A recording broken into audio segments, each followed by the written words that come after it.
가져가는 것이. 그런데 언제나 화가 나쁘기만 하지는 않아요. 화가 좋은 경우도 있습니다. 그러니까 똑같은 앵거, 화인데 그게 좋은 결과를 맺을 때도 있고 나쁜 결과를 맺을 수도 있습니다. 어떤 방식으로 또 무엇 때문에 화를 내느냐 하는 것이 가장 큰 차이를 만들어내고요. 우리가 옳게 화를 내지 못하게 되면 화를 내면 옳지 않게 화를 내게 됨으로써 큰 일이 일어나게 되는 경우도 많이 있습니다. 여러분, 하나님은 어떠실까요? 하나님은 화를 내실까요? 안 내실까요? 화를 내실까요? 안 내실까요? 우리가 지난 3주간에 걸쳐서 하나님의 가족에 대한 이야기를 계속 해왔습니다. 하나님 우리의 아빠, 아버지 되신다. 그리고 하나님께서 우리를 사랑하신다. 또 하나님께서 우리를 자녀로 품어주신다 하는 메시지를 우리가 계속 매주 들었죠. 오늘은 이제 그 하나님의 가족 시리즈의 마지막입니다. 그래서 하나님의 화를 내시는 부분, 하나님이 왜 화를 내시는가, 또 하나님 화를 과연 내시는 내신 어떤 그런 방법과 동기가 무엇인가 하는 것을 함께 살펴볼 필요가 좀 있을 것 같아서 오늘 말씀을 좀 보려고 합니다. 하나님이 화를 내신다라는 이 개념은 사실 우리가 잘 익숙하지 않은 개념입니다. 우리가 아빠, 아버지, 우리가 하나님 도와주세요라고 그러면 우리에게 언제나 도움의 손길을 내밀어 주시고, 또 우리가 아빠, 아버지 그러고 부르면 큰 웃음을 띄우시면서 우리를 사랑하신다고 안아주시는 하나님, 이 하나님의 모습과 화를 내시고 분노하시는, 우리를 향해서 분노하시는 하나님은 잘 이 이미지가 어울리지가 않는 것 같아요. 성경을 봐도 이 화를 내는 것에 대해서 좀 얘기를 하는데요. 에베소서 4장에 보면 사도 바울이 화를 내는 것에 대해서 이렇게 얘기를 합니다. 분을 내어도 죄를 짓지 말며 해가 지도록 분을 품지 말라. 화를 내어도 죄를 짓지 말라. 그리고 마음속에 화가 났을 때 해가 지기 전까지 그 화의 문제를 해결하라라고 얘기를 하는 것이죠. 그런데 잘 보세요. 사도 바울이 얘기할 때 화를 내어도 죄를 짓지 말며 그랬죠. 그러니까 화를 내지 말라 그런 것이 아니고 화를 내면서 그 화를 내는 것으로 인해서 죄를 짓지 말라고 하는 거죠. 그러니까 정당한 화도 있다라는 것이죠. 화를 내므로써 죄를 짓는 경우도 있고, 또 화를 내므로써 죄를 짓지 않고 오히려 다른 하나님의 의를 이루는 일이 있을 수도 있다는 것이죠. 그렇게 하나님께서 화에 대한 문제를 얘기를 하시는데 야고보 같은 경우도 이렇게 얘기합니다. 사람이 화를 내면 하나님의 의를 이루지 못한다라고 이야기를 하고 있습니다. 그러니까 화를 내는 것과 이 하나님의 의를 이루는 것이 연결되어 있는 것이죠. 잘못해서 우리가 죄를 짓는 화를 내게 되면 그 화의 문제로 인하여서 하나님의 의를 가리게 된다라는 것입니다. 오늘 우리가 읽은 본문을 가만히 보세요. 1절 말씀인데 다시 한번 보겠습니다. 오라 우리가 여호와께로 돌아가자. 여호와께서 우리를 어떻게 하셨다고요? 찢으셨으나 도로 낫게 하실 것이요. 그 다음에 어떻게 하시죠? 우리를 치셨으나 싸매어 주실 것이다 라고 얘기합니다. 하나님이 우리를 찢으시고 또 하나님이 우리를 치시고 계십니다. 하나님이 화를 내시고 계신 거예요. 하나님이 지금 분노해 있는 상태이십니다. 하나님이 우리를 이렇게 찢으시고 또 이렇게 치시는, 그렇게 분노하시는 이유가 있습니다. 그 이유가 뭘까요? 그 이유는 한마디로 하나님이 우리에게 실망하셨기 때문입니다. 하나님이 실망하셨기 때문에 하나님께서 화를 내시고, 하나님께서 실망하셨기 때문에 우리를 징계하십니다. 호세아서 11장 말씀에 가보면 하나님이 이스라엘 백성들을 어떻게 대하셨는가, 또 하나님이 왜 실망하셨는가 하는 것에 대한 이야기를 하십니다. 호세아서 11장 1절부터 이렇게 얘기합니다. 이스라엘이 어렸을 때 내가 사랑하여 내 아들을 애굽에서 불러내었거늘 선지자들이 그들을 부를수록 그들은 점점 멀리하고 라고 하고 있습니다. 하나님께서 이스라엘을 사랑하셨습니다. 하나님이 이스라엘을 아들과 같이, 딸과 같이, 자녀와 같이 여기고 계십니다. 그래서 하나님께서 처음부터 그들을 사랑하셨다는 거예요. 어렸을 때 그들을 사랑하셨습니다. 내가 사랑한 그 내 아들이 애굽에서 종살이를 하면서 고통스러워하고 하나님께 울부짖고, 하나님 우리를 도와주십시오. 우리 아버지, 우리를 언제까지 이렇게 고통 속에 놔두시겠습니까?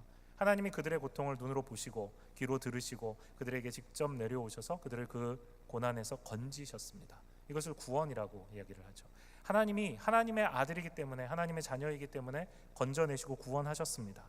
그런데 그 다음에 그 아들인 이스라엘이 어떤 반응을 보이는지 호세아서에 보면 나오죠.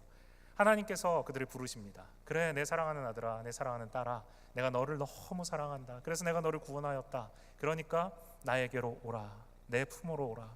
내가 이제 너를 사랑해서 너의 그 고통 속에서 너를 건져 주었으니까 이제는 사랑의 품 안으로 오너라. 하나님 말씀하시는 것입니다. 그런데 이스라엘 백성들은 어떻게 해요? 선지자들을 통해서 나에게 오라라는 그 하나님의 말씀을 들으니까 그 음성이 귀를 막습니다.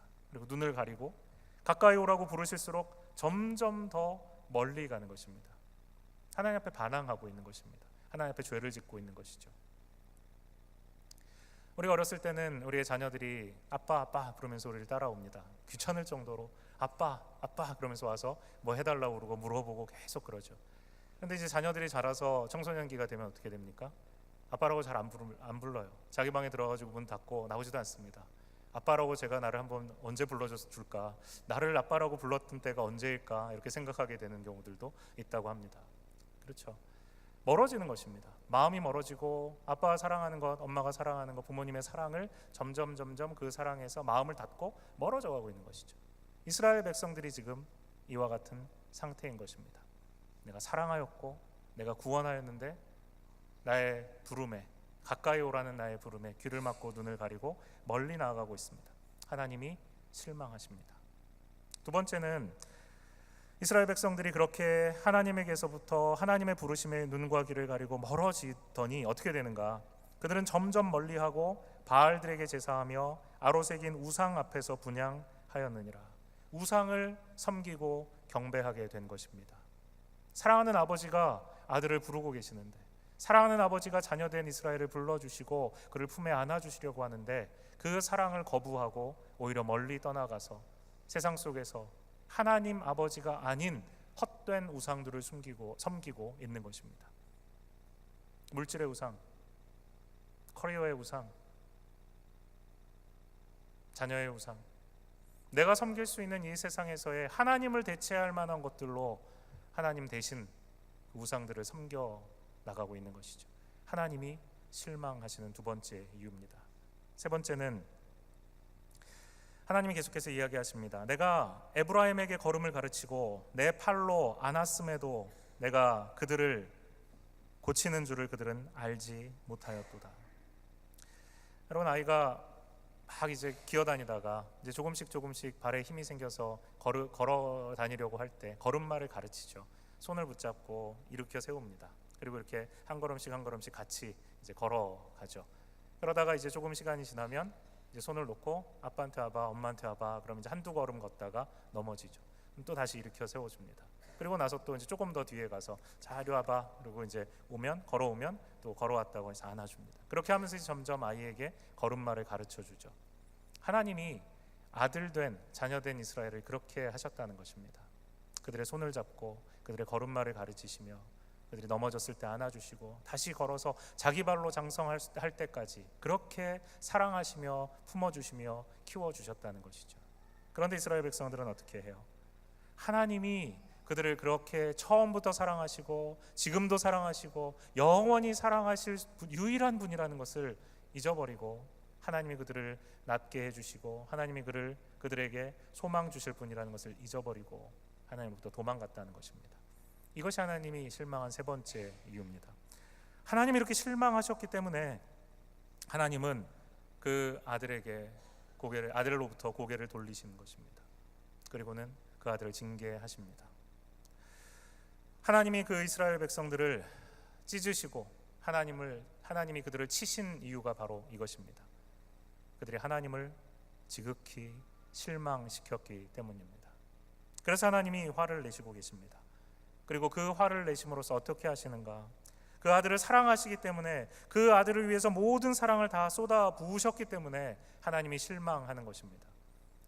내가 사랑하지 않은 사람이 나를 실망시킨다고 해서 그렇게 좌절하지 않습니다. 하나님은 어릴 때부터 태어나기 전부터 이스라엘 백성을 아들로 사랑하셨고 그들이 태어날 때 하나님 사랑하셨고 그들을 키우면서 하나님 그들을 사랑하셨습니다. 지금도 그들을 사랑하시고 영원토록 그들을 사랑하시는 아버지이시죠. 그렇기 때문에 이스라엘 백성들이 하나님을 떠났을 때, 하나님의 사랑에서 외면했을 때 하나님이 실망하시고 하나님이 절망하시고 그리고 그 사랑에 배신당하시며 좌절하시는 것입니다. 그래서 하나님께서 원하시는 것은 무엇인가 하면 무슨 일을 해서라도 그 아들을 다시 찾으시는 것입니다. 그 아들이 아버지께 다시 돌아오기를 원하는 것입니다. 그 아들의 마음을 돌이키기 위해서 하나님은 지금 화를 내고 계신 것입니다. 그 아들을 부수고 그 아들을 파멸시키기 위해서 그 아들에게 화를 내고 계시는 것이 아닙니다. 그 아들을 돌이키고 아버지의 사랑으로 돌아오게 하기 위해서 하나님은 화를 내고 계십니다. 그렇기 때문에 하나님의 분노는 정당합니다. 하나님의 의로우심을 이루시기 위해서 하나님은 분노하고 계시는 것이죠. 그러면 그렇게 아들이 돌아오기를 원하는 그 하나님의 분노가 어떤 방식으로 아들에게 나타나게 되는가, 향하게 되는가, 하나님의 징계는 어떤 방식으로 이루어지는가 하는 것을 우리가 보았으면 좋겠습니다. 하나님께서 마음이 아프시기 때문에, 하나님께서 실망하셨기 때문에 하나님의 마음을 아프게 한 그 아들을 징계하시죠. 여러분은 자라시면서 부모님의 마음을 실망시켜 드려 보신 적이 있습니까? 저는 기억에 남는 일이 하나 있어요. 중학교 때 학생회장이 되었는데 전임 학생회장하고 이제 같이 얘기를 좀 하고 학교에서 좀 늦게 끝났습니다. 그래서 나오면서 선배죠, 한해 선배하고 함께 집을 향해서 걸어오게 되었어요. 집을 향해서 걸어오는 발걸음이 좀 무거웠습니다. 왜냐하면 제가 이제 그때 사춘기였던 것 같아요. 이 집을 향해서 걸어오는데 당시에 이제 저희 집이, 저희 아버님이 회사가 망하고 또 어렵게 살던 때였습니다. 그래서 이제 그 선배하고 같이 이제 집을 지나가면 이제 내가 먼저 집으로 들어가고 선배가 내가 그 집에 들어가는 것을 보는 것이 싫었습니다. 집에 굉장히 궁색하게 살고 있었을 때였기 때문에 마음이 좀 불안했습니다. 차라리 선배가 나보다 좀 집이 가까워서 일찍 헤어지고 갔으면 좋겠다. 내가 우리 집에 들어가는 거 안 보였으면 좋겠다. 이런 마음이 있었던 거죠. 그런데 집에 가까이 더 가면 갈수록 뭐 선배가 갈 생각을 안 합니다. 우리 집보다 지나쳐서 있었던 거죠. 집에 다 왔습니다. 그런데 차마 그 집으로 들어갈 수가 없더라고요. 공부도 잘하고 잘생기고 리더십도 있는 이 선배 앞에서 가난한 내 모습을, 또 가난한 내 부모의 모습을 보여주는 게 싫었습니다. 그래서 저의 자존심 때문이었겠죠. 그냥 집 앞을 지나갔습니다. 마치 우리 집이 아닌 것처럼. 그리고는 이제 저만치 가서 선배와 헤어지고 다시 이제 가는 걸 보고 저는 돌이켜서 이제 온 만큼 집으로 다시 돌아가고 있었습니다. 그런데 이제 집을 향해서 가는데 저만치에서 누가 있어요. 이제 보니까 저희 어머니였습니다. 학교에서 와야 될 시간이 지나도 안 오니까 저희 어머니가 걱정이 돼서 이렇게 밖을 보고 계셨는데 제가 친구하고 집 앞을 그냥 지나가더라는 거죠. 그래서 뒤에서 좀 천천히 따라오고 계셨던 겁니다. 어머니의 모습을 보는 순간 제가 정말 부끄러웠습니다. 어머니를 가난한 우리 집을 부끄러워한 저의 모습이 너무 실망스러웠습니다. 30년 뭐 더 된 일입니다. 그렇지만 아직도 제 마음속에, 그리고 물어보지는 않았지만 우리 부모님 마음속에 아마 아픈 기억으로 남아있는 일이 아닐까 하는 생각이 듭니다. 부모님의 마음에 상처를 주고 또 부모님의 마음을 찢는 아들, 그것이 저의 모습이었던 거죠. 하나님이 왜 우리에게 실망하실까? 우리를 사랑하시기 때문입니다. 아들의 모습을 보면서, 아들이 부모를 부끄러워하는 모습을 보면서 마음이 아무렇지도 않을 부모가 어디에 있겠습니까? 사랑하는 아들이, 이스라엘이 하나님을 떠나서 하나님과 상관없이 살아가고 하나님 아닌 다른 것으로 하나님의 사랑을 대치해 버릴 때 하나님의 마음은 아프고 찢어집니다. 내가 걸음을 가르치고 내 팔로 안았던 아들이 나를 슬프게 할 때 하나님께서 절망하십니다. 히브리서 12장 5절에 보면 내 아들아 주의 징계하심을 경히 여기지 말며 그에게 꾸지람을 받을 때 낙심하지 말라. 주께서 그 사랑하시는 자를 징계하시고 그가 받아들이시는 아들마다 채찍질하심이라 말씀하셨습니다. 하나님께서 사랑하시기 때문에 징계하신다라고 분명히 말씀하고 계십니다. 그가 아들이라고 인정하는 자이기 때문에 채찍질하시는 것입니다. 하나님 우리에게 만약 무관심하다면, 하나님이 우리의 아버지가 아니라면 우리는 하나님의 찢으심, 하나님의 징계를 받을 필요가 없는 것이죠. 히브리서 기자는 12장 7절 8절에서 이어서 이렇게 얘기합니다. 하나님이 아들과 같이 너희를 대우하시나니 어찌 아버지가 징계하지 않는 아들이 있으리요. 징계는 다 받는 것이거늘 너희에게 없으면 너희는 사생자요 친아들이 아니니라. 아들은 아버지에게 징계를 받는 것이 당연합니다. 우리가 죄 지었을 때, 우리가 하나님 마음에 실망을 드렸을 때 하나님은 우리에게 화를 내시고 우리를 징계하시는 것이 당연합니다. 우리는 아들이기 때문에 그렇습니다. 징계가 없다면 우리가 하나님의 자녀가 아니라는 증거죠. 한 번은 D.L. 무디 목사님에게 어떤 여자분이 찾아왔습니다. 설교를 마친 후에 목사님 설교 잘 들었습니다. 목사님, 그런데 저는 지금까지 참 많은 죄를 저지르고 살았던 것 같습니다. 그렇지만 단 한 번도 목사님 말씀하시는 그런 하나님의 징계를 받은 적이 없습니다. 이렇게 아무렇지도 않게 살고 있습니다. 잘 살고 있어요. 그럼 목사님, 이것은 하나님이 계시지 않는다라는 증거가 아니겠습니까? 무디 목사님이 잠시 생각하시더니 이렇게 대답합니다. 그것은 하나님이 계시지 않은 증거가 아니라 당신이 하나님의 자녀가 아니라는 분명한 증거입니다.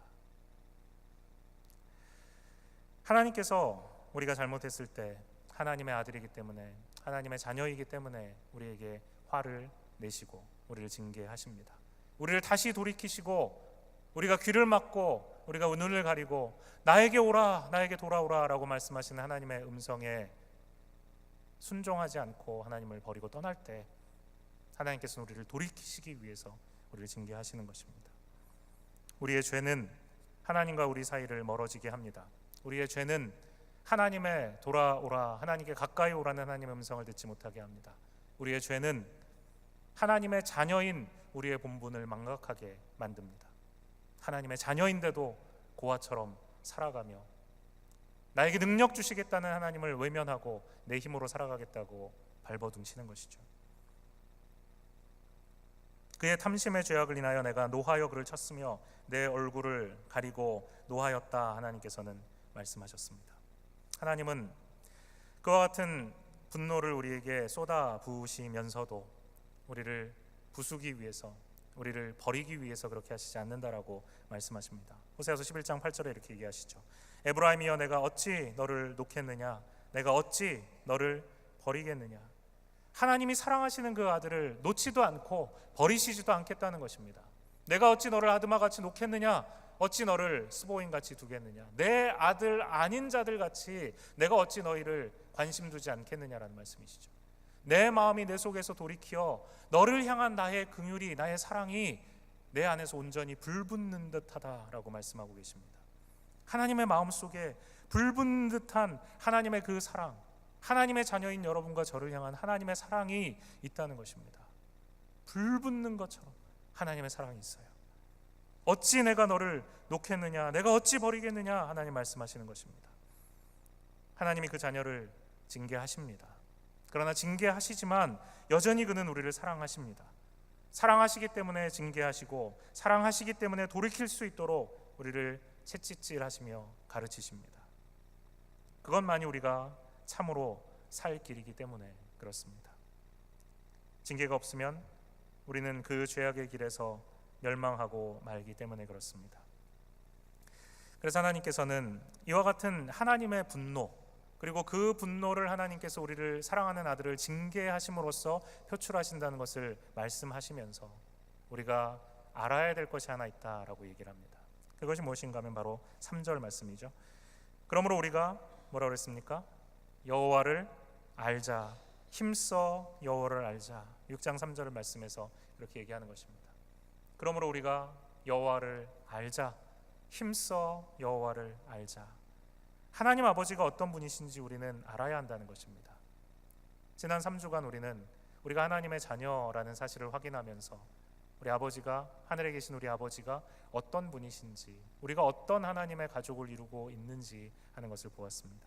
다시 한번 하나님의 진노 앞에, 하나님의 징계 앞에 우리는 하나님이 누구신가 하는 것을 알아야 한다라는 말씀을 듣고 있는 것입니다. 하나님을 알아야 합니다. 하나님은 어떤 하나님이십니까? 하나님은 반드시 용서하시는 하나님이십니다. 그의 자녀가 죄를 범했다 할지라도 하나님은 용서하시는 하나님이십니다.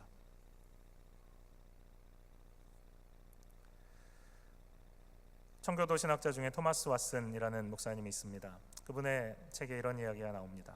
자애로운 어머니는 화가 났을 때는 자식을 외면하다가도 곧 다시 품고 품에 안고 입을 맞춘다. 하나님께서도 진노하실 때는 우리를 잠시 외면하셨다가 다시금 따뜻이 안으시고 충만한 사랑을 베풀어 주신다 하셨습니다. 아무리 자애로운 어머니라 할지라도 화가 났을 때는 자식에게 외면합니다. 자식이 나쁜 말을 하고 자식이 나쁜 행동을 하고 자식이 엄마의 마음을 실망시켰을 때 엄마는 잠시 그 아이를 꼴도 보기 싫다고 생각할 때가 있습니다. 그런 일들이 가정에 가끔 일어나죠. 그러나 밤에 잠잘 때가 되면 어떻게 됩니까? 아이가 눈물을 흘리고 야단 맞은 후에 눈물 묻은 얼굴로 엄마 품 파고 들어오면 엄마는 마치 아무 일도 없었던 것처럼 다시 아이를 안아주고 재워주고 그 볼에 입을 맞춥니다. 이것이 어머니의 모습이죠. 마찬가지라는 것입니다. 하나님께서도 진노하실 때에는 우리의 죄로 말미암아 우리가 하나님을 외면하고 떠났을 때에는 우리를 잠시 외면하시는 것처럼 보일 때가 있다는 것입니다. 그러나 다시금 따뜻이 우리를 안으시고 충만한 사랑을 베풀어 주십니다. 하나님은 단 한순간도 우리가 태어나기 전에도 우리가 태어난 후에도 그리고 지금도 단 한순간도 우리를 사랑하시기를 멈추신 적이 없으신 분입니다. 하나님은 우리를 사랑하시고 하나님은 우리의 자애로운 아버지이시기 때문에 우리를 향한 그 사랑이 하나님의 마음속에 불붙는 듯하다고 하시는 것입니다. 하나님은 반드시 용서하십니다. 두 번째로 하나님은 곧 돌아오시는 아버지이십니다. 오늘 말씀 3절을 보면 이렇게 나오죠. 하나님의 나타나심은 어떤가? 새벽빛같이 어김이 없다라고 말합니다. 비와 같이 땅을 적시는 늦은 비와 같이 우리에게 임하신다 말씀하십니다. 두 가지로 비유하고 있는 것이죠. 첫 번째는 새벽빛입니다. 그리고 두 번째는 늦은 비입니다. 새벽빛과 늦은 비의 공통적인 특징이 있습니다. 그것은 잠시 없는 것처럼 보이다가 다시 반드시 나타나는 것입니다. 해가 졌습니다. 온 사방이 칠흑과 같이 어두워졌습니다. 다시는 빛이 비칠 것 같지 않아요. 그런데 새벽이 되면 어떻게 됩니까? 새벽에 해가 여명이 떠오르기 시작합니다. 그리고 나서 어둠이 사라지기 시작합니다. 그 새벽 빛이 시작이 되면 그 잠시 동안 없었던 빛이 온 세상에 충만하게 되어지는 것이죠. 새벽빛, 잠시 없는 것처럼 보였던 빛이 새벽빛을 시작으로 반드시 나타나고 그리고 온 세상을 채우게 되는 것입니다. 늦은 비도 마찬가지입니다. 이스라엘의 오랜 건기가 끝날 때 바로 이 늦은 비가 내리는 것이죠. 이 단비가 내리면 비로소 한 해의 농사를 시작할 수 있습니다. 이 단비를 통해서 무화과가 열매를 맺기 시작합니다. 가뭄, 더 이상 물이 없을 것 같은 상황, 바로 가뭄이 영원히 지속될 것 같은 그런 마음으로 우리는 가뭄을 보내지만 그러나 바로 이 늦은 비가 내리는 것을 통해서 하나님께서 반드시 늦은 비를 내리게 하심으로써 우리를 치유하시는 것입니다. 하나님은 반드시 용서하시는 하나님이시며 또한 곧 용서하시는 하나님이십니다. 이사야서 57장 16절에 이렇게 얘기합니다. 내가 영원히는 다투지 아니하며 내가 장구히는 노하지 아니할 것은 내가 지은 그의 영과 혼이 내 앞에서 피곤할까 함이라. 내가 죄를 지은 내 아들과 다투기는 하되 영원히 다투지 아니할 것이라는 것입니다. 영원히 다투지 않을 것이야. 그리고 내가 끊임없이 노하지 아니할 것은 나의 지은 그 영과 혼이 내 앞에서 곤비할까 함이라 했습니다. 하나님이 분노하십니다. 하나님이 잘못한 자녀를 징계하십니다. 그러나 그 분노와 징계가 영원하지 않다는 것입니다. 계속해서 하나님이 분노하신 상태로 오래가지 않으신다는 것입니다. 왜 그럴까요? 이 말씀에서 이야기하듯이 하나님이 지으신 그의 영과 혼, 하나님이 하나님의 손으로 지으시고 사랑하신 하나님의 아들, 딸, 바로 여러분과 제가 하나님의 그 놀라운 진노 앞에 다 녹아버리고 사라져 버릴까봐, 그 분노를 감당하지 못할까봐 하나님께서 영원히 노하지 않으신다는 것입니다. 우리가 돌이킬 수 있을 만큼, 우리가 정신 차리고 하나님 앞에 돌아올 수 있을 만큼 하나님께서 우리에게 진노하시고, 그리고 그 진노를 영원히 두시지 않고 돌이키신다는 것이죠. 이사야서 54장에서 또한 이렇게 얘기합니다. 내가 넘치는 진노로 내 얼굴을 내게서 잠시 가리웠으나 영원한 자비로 너희를 긍휼히 여기리라. 하나님의 진노, 하나님을 떠난 이스라엘을, 하나님의 자녀를 향한 진노는 너무나도 컸습니다. 넘치는 진노라고 얘기할 정도입니다. 그래서 내 얼굴을 너에게서 잠시 가리웠다 하셨습니다. 잠시 가리우셨습니다. 우리가 범죄할지라도 하나님께서 우리가 회개하고 돌이킬 때까지 잠시 그 얼굴을 가리시지만, 그러나 하나님의 자비는 어떠합니까? 영원합니다. 하나님의 진노는 잠시이지만 하나님의 자비는 영원하시다는 것입니다. 우리가 돌이키기만 하면, 하나님의 음성, 하나님의 다시 오라 라고 말씀하시는, 여호와께 돌아오라 라고 하시는 하나님의 음성을 듣고 주께 돌아오면 하나님께서는 영원한 자비를 베풀어 주시겠다고 약속하시는 것입니다. 하나님은 반드시 용서하십니다. 그리고 하나님은 곧 용서하십니다. 그리고 세 번째로, 하나님은 결코 그 사랑을 포기하지 않으십니다. 우리가 하나님의 자녀가 되었다면 하나님께서 우리가 하나님께로 돌이켜 오는 그 기회를 주실 것을 포기하시지 않으십니다. 우리를 사랑하시되 끊임없이 변함없이 영원토록 사랑하십니다. 호세아서 11장 8절 말씀이죠. 내가 어찌 너를 포기하겠느냐, 내가 어찌 너를 버리겠느냐. 하나님은 자녀된 우리를 포기하지도 않으시고 버리지도 않으십니다. 여러분, 혹시 하나님이 지금 나에게서 고개를 돌리고 있다라고 생각이 드십니까? 내가 하나님과 관계가 너무 멀어져 있다라고 생각이 드십니까? 먼저 내 안을 살펴보시기 바랍니다. 나의 죄가 하나님과 나 사이를 가로막습니다. 하나님이 아닌 우상을 섬기는 나의 죄가 하나님으로부터 나를 떠나게 만듭니다.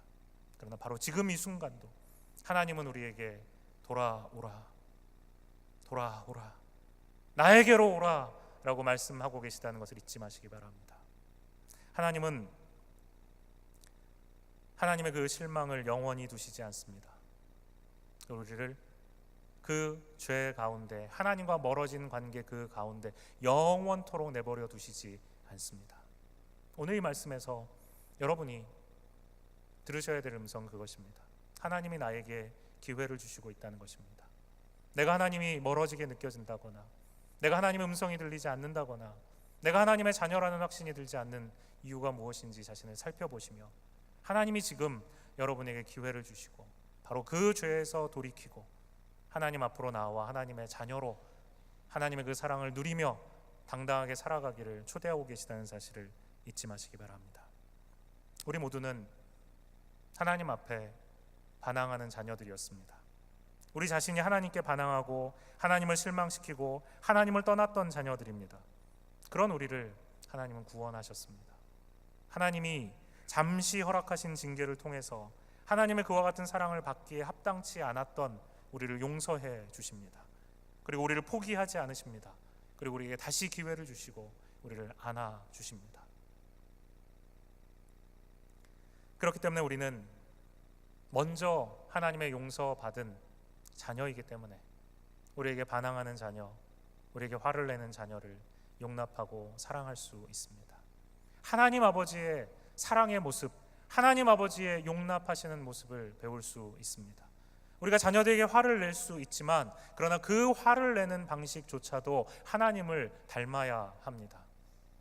자녀들이 우리에게 반응할 때 우리는 분을 낼 수가 있고, 우리는 두려워할 수 있고, 우리는 슬퍼할 수 있고, 또 우리는 좌절할 수 있고 절망할 수 있습니다. 그리고 다른 사람, 다른 누군가를, 어쩌면 배우자를 블레임할 수도 있습니다. 그러나 그런 모든 것은 하나님을 닮은 분노가 아닙니다. 하나님을 닮은 분노는 회복시키는 분노입니다. 돌아오게 하는 분노입니다. 다시 하나님의 그 아버지의 품으로 우리를 안아주시는 분노입니다.